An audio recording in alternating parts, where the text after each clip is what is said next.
The roadside was silent, but alive in its own quiet way, the kind of stillness that hums just beneath the edge of awareness, filled with 1,000 tiny movements and sounds that rarely call attention to themselves. Wind moved across the dry grass in soft waves, brushing through the stalks with the gentle insistence of something patient and eternal. The air carried with it the faint rustle of insects hidden in the undergrowth, wings clinking softly like tiny pieces of glass, legs brushing against leaves as they foraged or fled.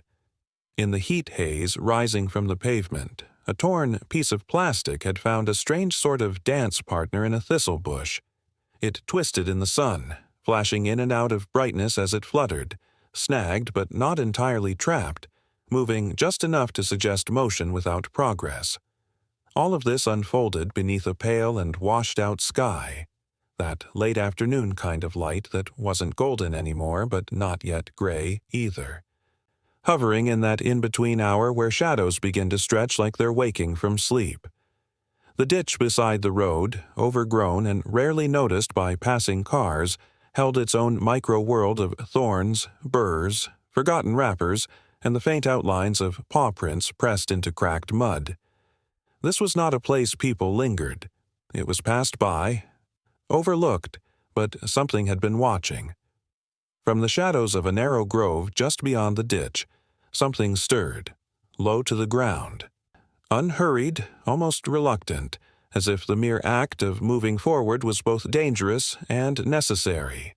She stepped out as though the act itself was foreign to her now, like walking had become a question she was only half certain how to answer.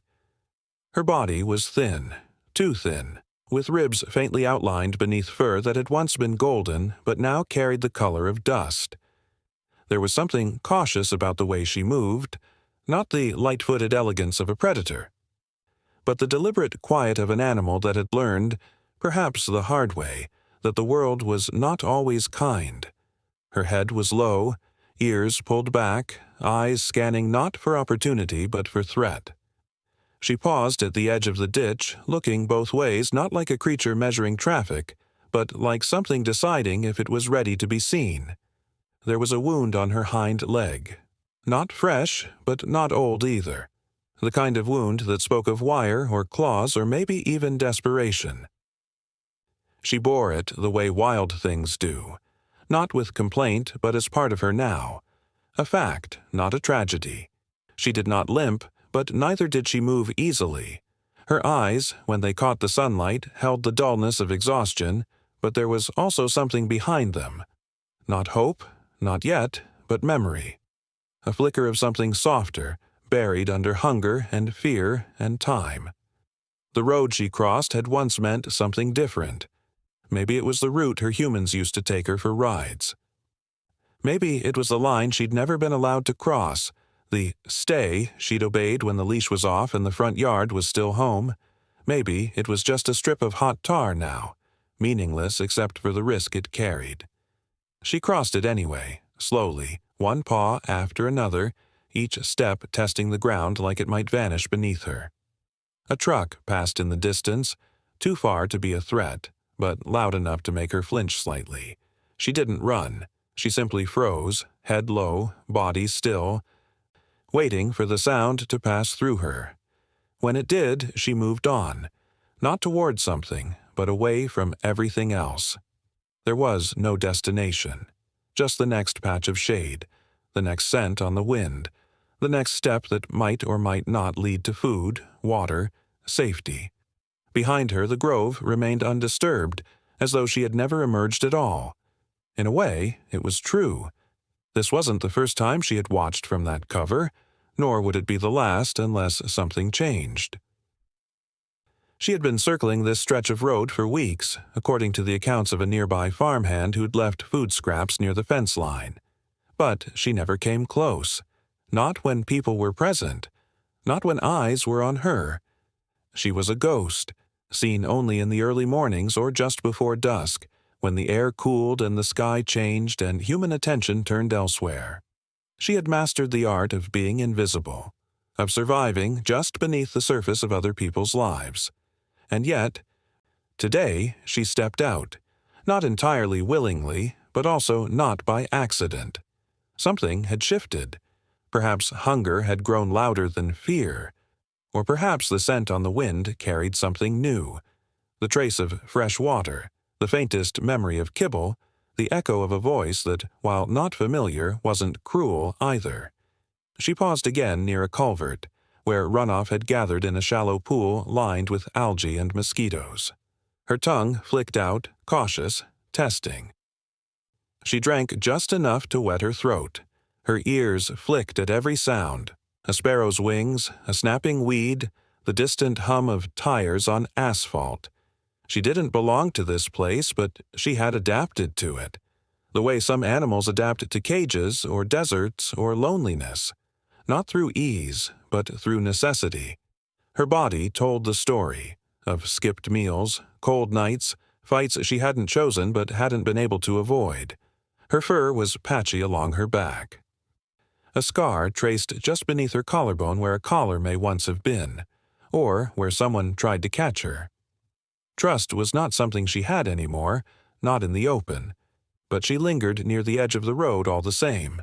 Somewhere, not far off, a wildlife rehab team had been watching, not with traps, not with urgency, but with patience. They had left bowls of food farther and farther from the grove, each one untouched until the third day, when the camera caught her sniffing the edge. Eyes flicking wildly as though the air itself might bite. Then, a day later, she had eaten. Not much, just a mouthful. Enough to keep going. Enough to make her come back. Her body, thin as it was, had begun to respond. Slightly. She was no longer just surviving. She was weighing options. And today she had chosen to step out in full view. Not near anyone. Not within reach. But out of the grove, across the road, and into the world of movement and noise again. That meant something. The rehab team watched from a distance, resisting the urge to approach. You don't chase a dog like this. You don't corner them or coax them with whistles or claps. You let them decide. You earn it, quietly, over time. And so the roadside remained, humming, rustling, breathing. The plastic in the thistle bush danced its same lonely dance. A crow called from a power line, unseen but unmistakable. The wind picked up again, stirring dust and dandelion seeds into the late afternoon air. And the dog, not yet rescued, not yet safe but no longer hiding, walked on, step by step, bone by bone, moment by moment. A heartbeat in the stillness, a fragile beginning, a reason to hope. The roadside was silent, but it pulsed with a subtle kind of life. Not the loud, assertive kind found in cities or even the open wild, but something far more subdued and forgotten. The silence was not empty. It was full of tiny, overlooked details that filled the space like invisible brushstrokes. The tall grass, brittle and sun-bleached, leaned and swayed under a soft breeze that whispered through the field like a secret no one wanted to hear. Crickets chirped from the shadows, their song steady and rhythmic, echoing the slow heartbeat of the countryside. A single piece of torn plastic, long detached from whatever purpose it once had, fluttered within a thistle bush. It caught slivers of light each time it twisted, throwing back a dull glimmer before turning once more into shadow. This quiet choreography unfolded without witness, without fanfare, as it likely had for days, months, maybe longer. The ditch beside the road was deep and dry, its edges collapsed in places by time, animals, or perhaps the occasional passing boot. It was the kind of place easily overlooked, but from the other side of the ditch in a narrow break between young trees, something stirred, a movement so subtle it might have been mistaken for a shifting shadow or a trick of the light. There was hesitation in the motion, as though the one making it wasn't sure they were allowed to move, or maybe wasn't sure if it was time. Then, slowly, she stepped out. It wasn't dramatic. There was no gasp of surprise, no swell of music, no alert to her arrival. She didn't rush forward or even seem particularly eager to leave the safety of the trees. She emerged with the weariness of something already broken. Her paws moved over the dry gravel with care, not out of fear, but out of exhaustion. Her entire frame moved like a memory, quiet, half-faded, and reluctant to make contact with the present. Her ribs pressed against the sides of her body with every breath, clear beneath fur that had lost its gloss and clung in uneven tufts to her skin. Mud crusted her legs. There was no collar, no sign of belonging, no indication she had ever had a home. But there was something unmistakably domestic about her. She was not wild, not entirely. Her eyes, alert but guarded, scanned the roadside as if searching for something familiar that had long stopped appearing. Her head tilted slightly at the sound of distant tires. Not close, but not far either. She didn't move to run. She didn't even flinch. The sound passed, and she remained still, the weight of her stillness more telling than motion could ever be. It wasn't clear how long she had been there. Judging by the way she moved, not only her body but the deliberate pace of her steps, it had been a long while. She didn't limp, but her gait suggested soreness in places she no longer felt the need to protect. Her tail hung low, not tucked, not afraid, just tired. Occasionally she'd pause and sniff the wind, as if following a trail, but never one fresh enough to lead anywhere. There was no frenzy in her searching, no frantic behavior common to the newly abandoned. This wasn't new. She'd long since passed the panicked stage and settled into that quieter realm of resignation, where hope no longer burned but instead smoldered somewhere deep and quiet, almost cold. Her presence here seemed as much a part of the roadside as the weeds growing through the cracked pavement or the rusted metal of an old road sign barely visible behind vines. She belonged here now, or at least had become something the landscape had grown used to, a moving part of its forgotten edges. A truck rumbled by, sending a gust of warm exhaust into the air. She turned her head slightly but did not retreat. Her ears moved, one flopping lazily, the other perked, but her body remained anchored. She watched the truck disappear down the road, her eyes following the taillights as if tracking a fading star. Then, slowly, she lowered herself to the ground. Not in panic, not even in caution, but in the manner of something used to conserving what little energy it had left. Her limbs folded beneath her like worn cloth, and she rested her head on her front paws, eyes still open, still scanning the horizon. Time passed without much difference, as it often does in places like this. The shadows stretched gradually, pulled longer by the setting sun, and the breeze cooled slightly. Somewhere in the distance, a hawk cried out. Somewhere else, a child's laughter drifted faintly, carried by the wind from a farmhouse unseen. She did not respond to the sounds.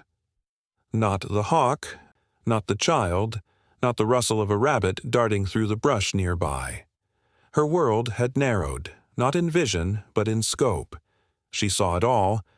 She simply didn't care. Not anymore. Not in the way that made her chase, bark, run, beg. She had learned that none of those actions yielded return. So instead, she waited. Not actively, not with the anticipation of someone counting seconds, but with the passive endurance of something that has learned patience through necessity. Her body was still, but her eyes held movement, scanning, watching, learning the patterns of a place that gave nothing and promised even less. And yet, she stayed. Not because she wanted to, perhaps not even because she had nowhere else to go, but because this was the last place she remembered being with someone. The memory may have been faint, worn down by the elements, but it anchored her more securely than any fence or leash ever could. A butterfly landed near her paw. She didn't react. It flitted away. A beetle crawled over a nearby stone, vanishing into a crack in the earth. Still, she lay motionless. Her breathing was shallow but steady, the kind of breathing that suggests survival, not comfort. Occasionally, a fly buzzed near her ears. She twitched but didn't raise her head. Her skin, marked in places by tiny scabs and old bites, bore silent testimony to nights spent under stars with no shelter. Hunger had become less a pain and more a sensation she wore, like her fur, something she carried always but no longer noticed. The dogs that had passed through this way before, if there were any, had not stayed. But she did. Maybe out of instinct, maybe out of memory, maybe out of some inexplicable pull we'll never quite understand. Somewhere, not far away, a screen door creaked open and closed. A human voice, vague, distant, indistinct, called out, maybe for a child, maybe for another dog. Her ears twitched again. This time she raised her head, just slightly. Her eyes narrowed in focus. She knew that voice didn't belong to her past, but the sound of a human speaking still carried meaning. She waited, listening. It came again. Still not hers, still not for her. She lowered her head once more. The wind picked up, bending the grass farther, scattering dry leaves across the road. Night was coming, slowly, without urgency. She remained in place, part of the landscape, a living stillness. She wasn't lost anymore, not really. She had been found by silence, claimed by routine, adopted by the space between places.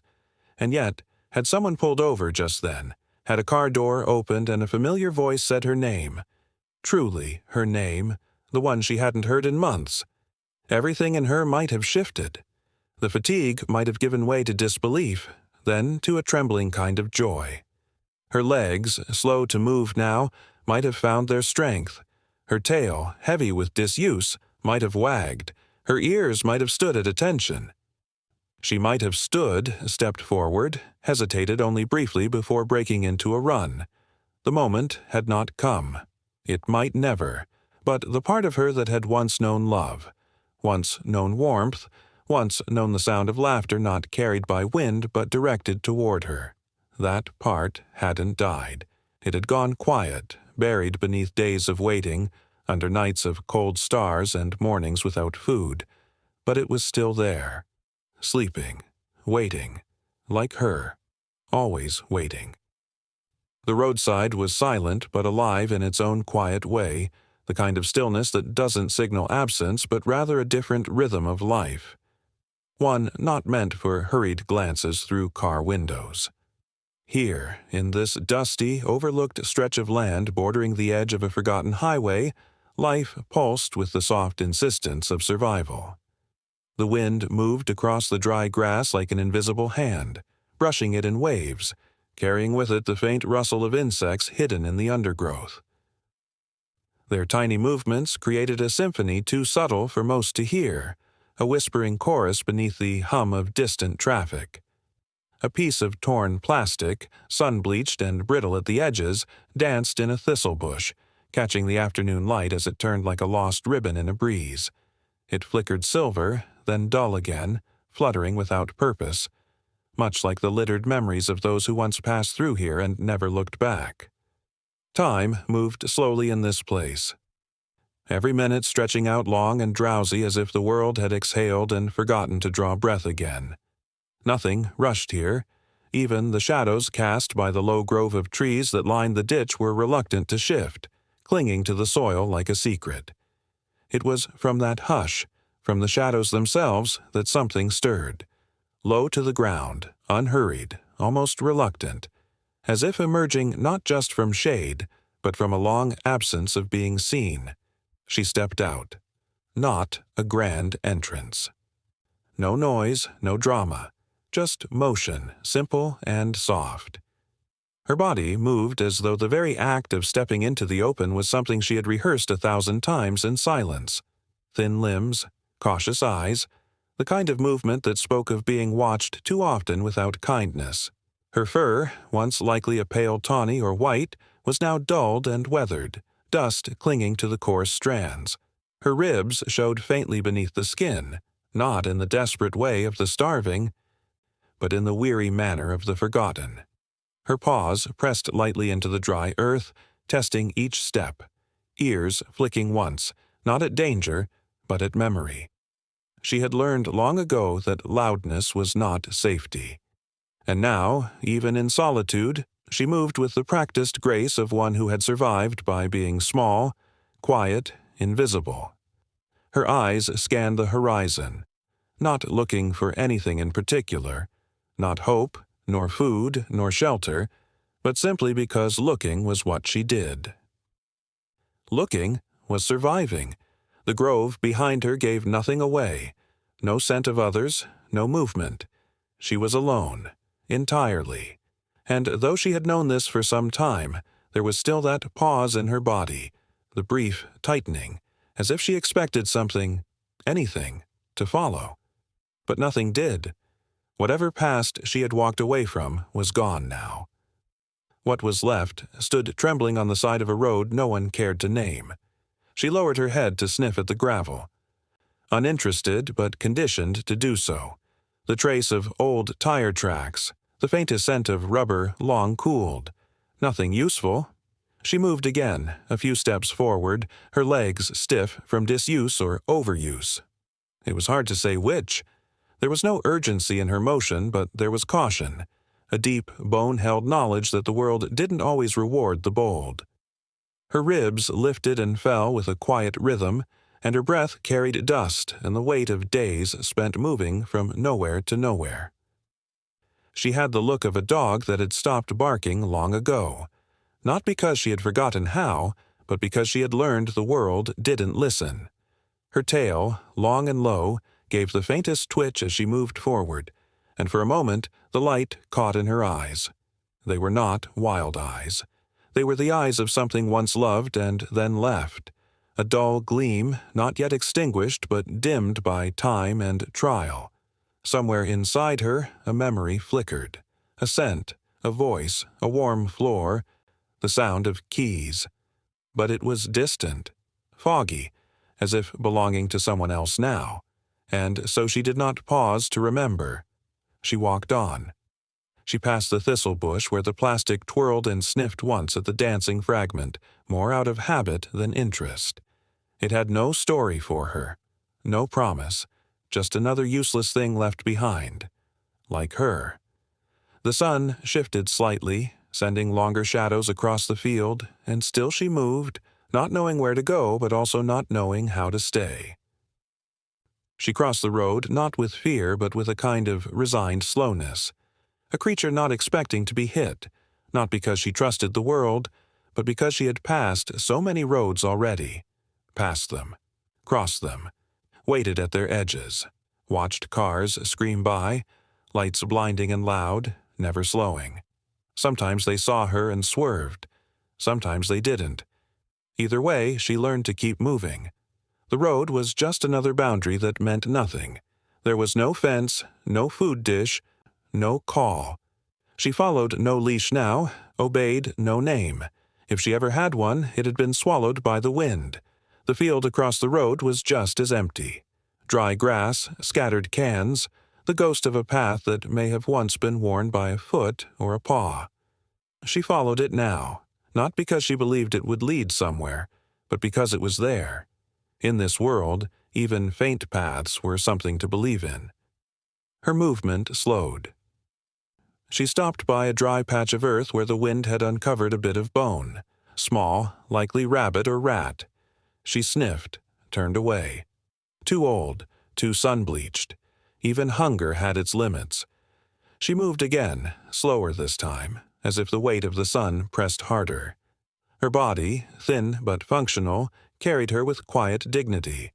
There was no limp, no wound, just weariness, a bone-deep tiredness that no sleep could cure. But still, she walked. A dog without a place, without a person, without a sound. Just motion. Behind her, the road shimmered in the heat, pretending to be water. No cars, no noise, just the soft hum of insects and the distant cry of a hawk circling high above, indifferent. She looked up once, blinked, and lowered her gaze again. No threat, no promise. She knew better than to look up for too long. The world above had no interest in her. The world below was where she belonged. In the dust, in the grass, in the cracks between notice and neglect. She was the kind of dog who was easy to miss, too quiet to be chased away, too sad to be feared, the kind that walked through towns and was mistaken for a shadow, or a ghost, or a bad dream. She didn't bark at strangers or beg at back doors. She had forgotten how to ask for anything. And yet there was a softness to her steps, a strange kind of grace. Not the graceful confidence of the cared for, but the quiet dignity of survival. Every step said, "I am still here." Every breath said, "I did not disappear." And in that small, trembling presence was something unspoken but profound. She did not run. She did not cower. She simply moved forward, one paw at a time, through a world that had turned away. And in the golden light of that late afternoon, as the sun began to bow low and the wind curled around her frame, it was possible, just for a moment, to imagine that someone might notice her. Someone might stop, might see not just a dog, but a story. A story of waiting, of wandering, of wanting. A story not told in howls or growls, but in silence, in slow steps, in the quiet refusal to give up. But no one came. The road remained empty. The wind rose slightly, carrying with it the scent of dry things and distant places. She paused near a rusted fence post, sat down slowly, and looked out over the field. Not expectantly, just present. For now. The moment stretched. A bird landed on the wire above her, chirped once, then flew off. She did not watch it go. Her eyes stayed on the horizon, where nothing changed. But still she stayed seated. The sun warmed her side. The wind tangled gently in her fur. And for now, that was enough. No one called her name. But she was still here. The roadside was silent but alive in its own quiet way. Wind moved across the dry grass, carrying with it the faint rustle of insects hidden in the undergrowth. A piece of torn plastic danced in a thistle bush, catching the sunlight as it turned. From the shadows of a narrow grove just beyond the ditch, something stirred. Low to the ground, unhurried, almost reluctant.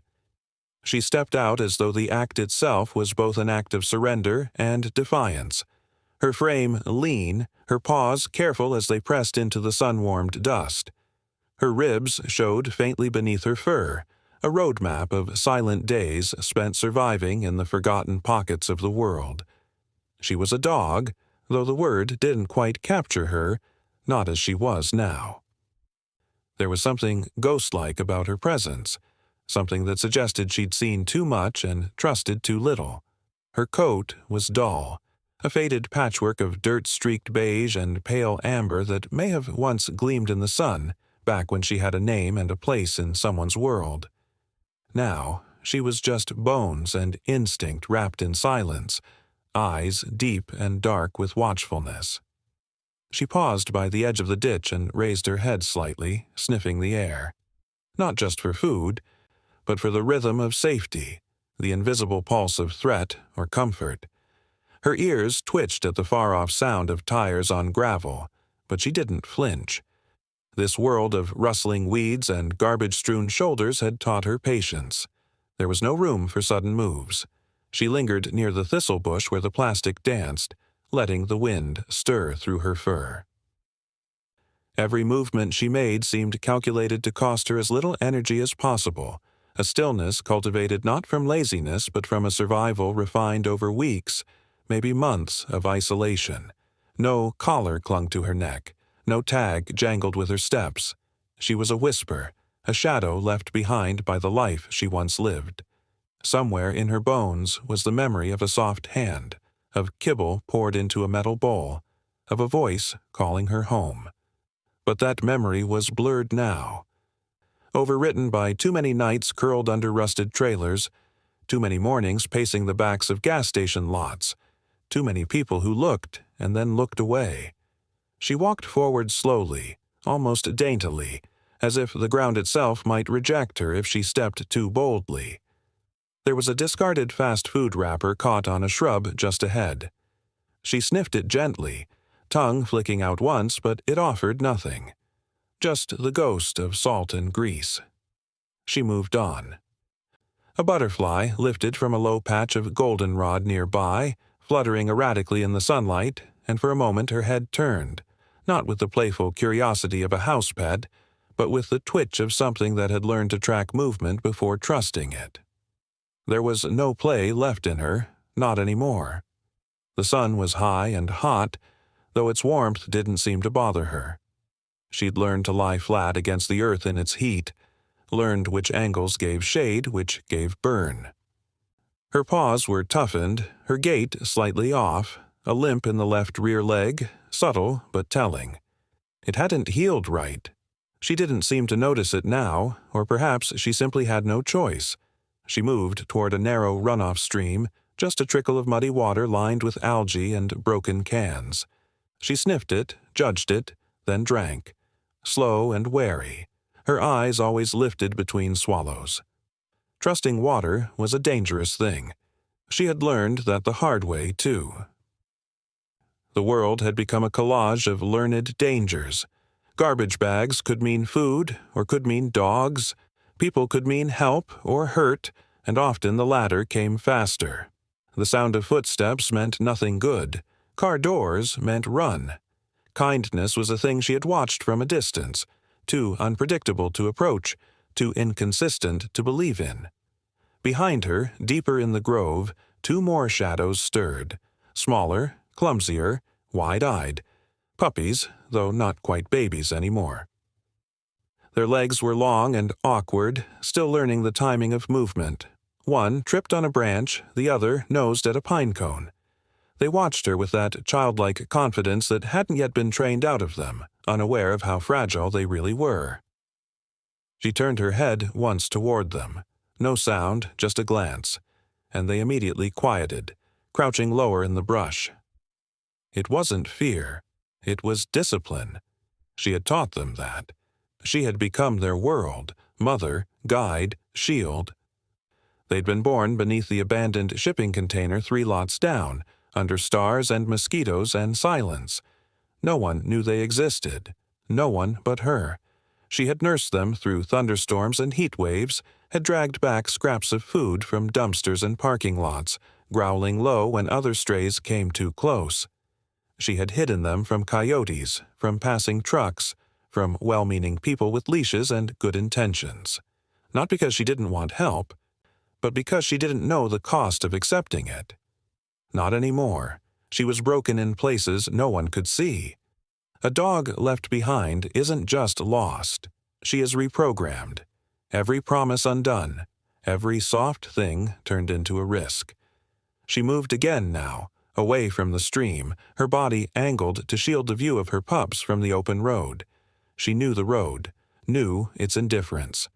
Cars didn't stop for shadows like her. People didn't slow down for ghosts. She paused again at the edge of the brush, her nose lifting toward something carried on the wind. A smell, faint but unfamiliar. Not food, not danger, something in between. She waited, motionless, and then, from far off, a voice called out. Not loud, not urgent, just there. A human voice carried gently. The pups heard it too. One perked up, tail giving a confused wag. But she stiffened, body low. She remembered that tone. It was the tone that came before a leash, before a cage, before walls that pressed too close.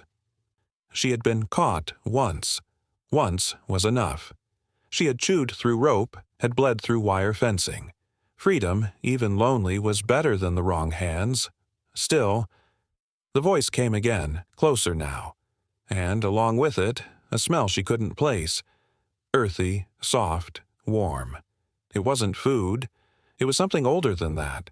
Something that tugged at the back of her memory. A smell like home. But home was a lie, wasn't it? She didn't move. Behind her, the pups inched forward, curious now. She gave a low, barely audible whine, the warning tone. But they ignored it. The voice was closer still. And then, for the first time in many days, she saw a person step into the clearing. Not fast, not loud. They crouched low. They didn't speak right away. They simply sat, watching. Not staring, not reaching. Just waiting. and something in that made her pause. The person placed something on the ground, a blanket, a can. They didn't toss it, they didn't beg, just let it sit. Her eyes flicked between the object and the person. Minutes passed. The wind shifted. The pups moved again toward the smell. She didn't stop them this time. She watched instead, every muscle tight. They reached the can, sniffed it, looked back at her. Still, she didn't move. The person didn't move either. They were letting her decide. That was new. That was everything. The pups began to eat. Tentatively, messily.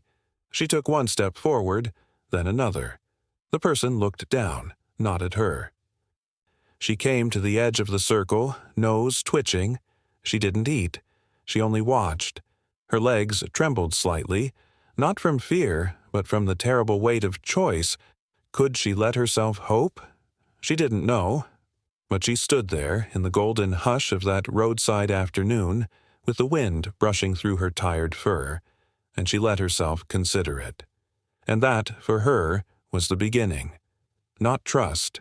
Not yet. But the tiniest flicker of something like possibility. The person did not move. The plastic in the thistle bush rattled once more, and in the background a single leaf drifted down from the trees, spinning slowly through the sunlit air. The world held its breath, and for a moment the silence was not empty. It was full of waiting, full of hope. The roadside was silent, but not dead. Rather, it hummed with the soft murmur of unseen life. Wind whispered through the tall, sun-bleached grass, brushing it gently like a lullaby whispered to the earth, causing faint rustles that mingled with the rhythmic drone of insects tucked away in the thistle-choked undergrowth. The afternoon light was tired now, slanting at an angle that turned everything golden and heavy. The cracked asphalt shimmered faintly with residual heat, and on its shoulder a torn piece of plastic fluttered erratically, snagged in the thorny arms of a weeded thistle bush. It danced in slow circles, catching fragments of sunlight and throwing them back in fitful pulses, like a fragile signal from something forgotten. The ditch beside the road held its breath, shallow and dry, its earth cracked in a spiderweb of thirst. Just beyond it lay a narrow grove, a break in the monotonous landscape, half a dozen trees leaning inward like old men sharing secrets, their gnarled limbs offering pockets of shadow that the sun couldn't reach. It was here, from this band of quiet cover, that something stirred. Not loudly, not suddenly.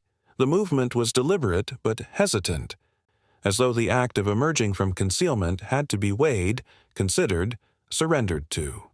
From beneath a low canopy of branches heavy with dust, she stepped forward, not rushed, not fearful, but with the kind of caution that comes from exhaustion rather than danger.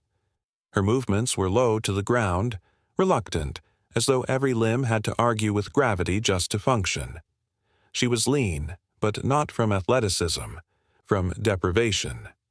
Her ribs were visible beneath her thinning fur, and each step seemed to be negotiated between survival instinct and physical fatigue. She paused just beyond the grove's edge, pause on dry ground, body half in the shadow, half in the golden light, blinking as if the brightness hurt. The scar above her right eye caught the light first, a pale streak against the dark mask of her muzzle, speaking silently of whatever past she carried with her. Her ears were twitching, not in alertness, but in irritation. Flies or memories, it was impossible to say.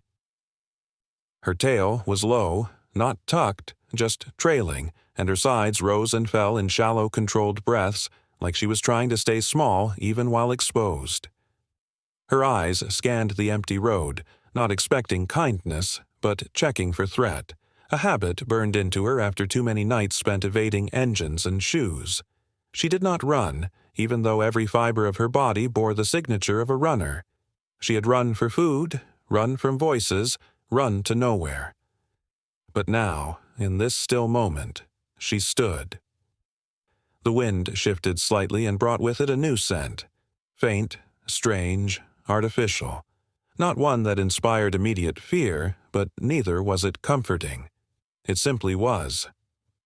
She stepped forward again, placing her paw carefully on the dry grass, testing it like it might betray her. The flies buzzed lazily, spiraling in aimless patterns above her. Her body had adapted to this weightless state of alertness, the liminal space between wild and broken, between lost and surviving. Somewhere in the distance, a car engine revved, but it was far away enough not to warrant her full attention. She was focused on the present moment, the feel of the ground, the warmth still held by the earth, the scent trail left behind by whatever had passed here before her. She padded forward, slow and low, crossing from the tree line into the openness of the roadside, a space she had learned to distrust. She paused again, body tense. Her eyes searched the empty road, perhaps not hoping to find anyone, but hoping not to be found. Her fur, once sleek, now hung in uneven patches around her flanks. Her shoulders were angular, and the bones in her hips jutted out sharply like punctuation marks at the end of every sentence she had endured. There was no panic in her expression, just resignation, a dog whose instincts had not yet dulled, but whose hope had long since scattered on the wind. And then, movement again, but not hers. From the far end of the road, where the heat made the air waver and blur, came the outline of a vehicle. She did not startle. She merely paused, body held still, watching. She knew what these shapes meant, what they could mean.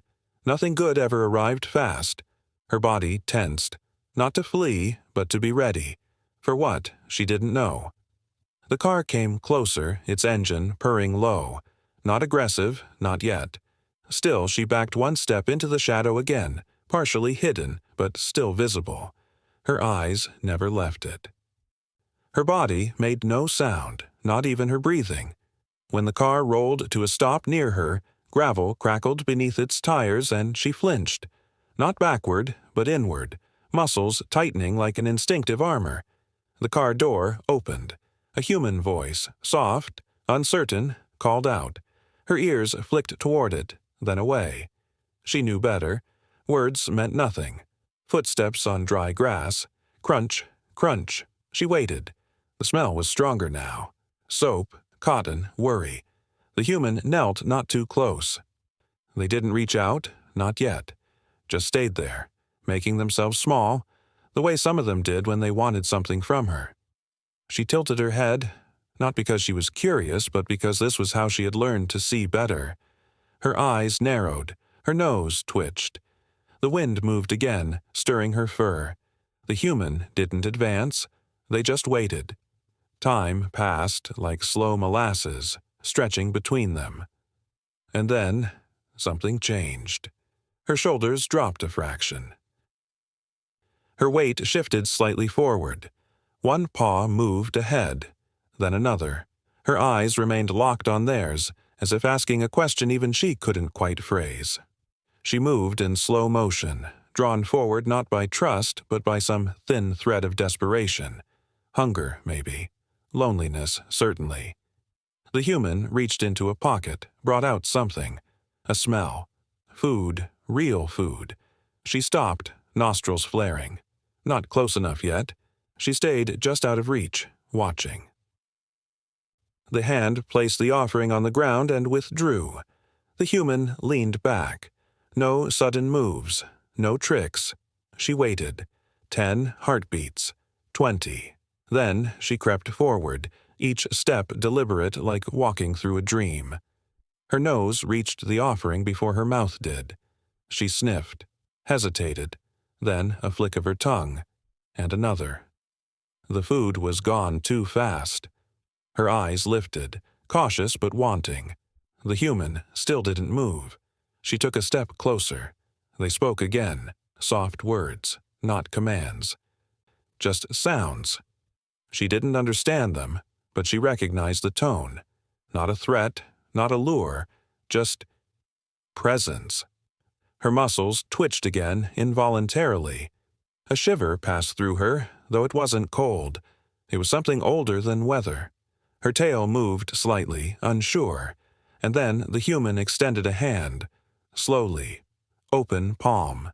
She looked at it, then back to their eyes. There was no fear there, no shouting, no leashes. Just a question, not spoken, but felt.